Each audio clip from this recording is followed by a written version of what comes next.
Baiklah, Assalamualaikum warahmatullahi wabarakatuh. Perkenalkan, nama saya Nur Fatwa, Prodi Ekonomi Syariah, kelas C.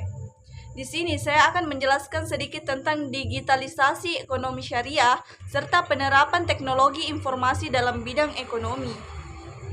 Ya, langsung saja pada pembahasan, yaitu digitalisasi ekonomi syariah.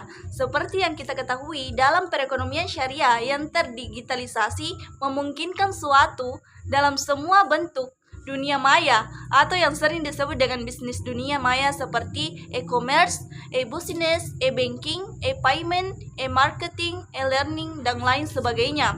Meliputi berbagai aspek sebagai berikut. Yang pertama adalah knowledge, yang kedua adalah virtualisasi, yang ketiga adalah internet working, yang keempat adalah disintermediasi, dan yang kelima adalah konvergensi. Jadi langsung saja, yang pertama adalah knowledge. Seperti yang kita ketahui, knowledge merupakan hal terpenting dalam kelangsungan suatu perusahaan atau instansi. Karena knowledge ini merupakan suatu aset terpenting dari suatu perusahaan atau instansi. Pada teori ekonomi sebelumnya, yaitu teori ekonomi klasik, merupakan aset bagi perusahaan atau instansi adalah tanah, gedung, buruh, dan uang.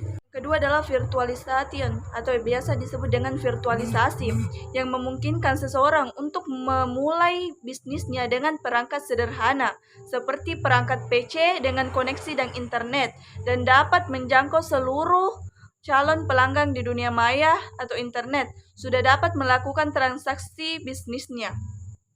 Yang ketiga adalah internet working. Seperti yang kita ketahui, internet working merupakan hal terpenting dalam melakukan suatu transaksi bisnis, baik secara elektronik maupun secara konvensional, dengan ketemu muka dan melakukan transaksi bisnis. Tidak ada perusahaan yang bekerja sendiri tanpa menjalin kerjasama dengan pihak lain. Yang keempat adalah disintermediasi.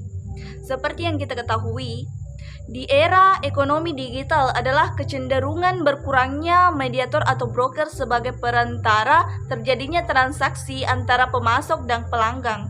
Selanjutnya adalah konvergensi atau konvergensi. Seperti yang kita ketahui, dalam konvergensi terdapat 3 sektor industri. Yang pertama itu adalah computing, yang kedua adalah komunikasi, dan yang ketiga adalah konten. Ya, itulah tadi yang dapat saya sampaikan tentang digitalisasi ekonomi syariah. Apabila ada kesalahan, mohon dimaafkan. Wassalamualaikum warahmatullahi wabarakatuh.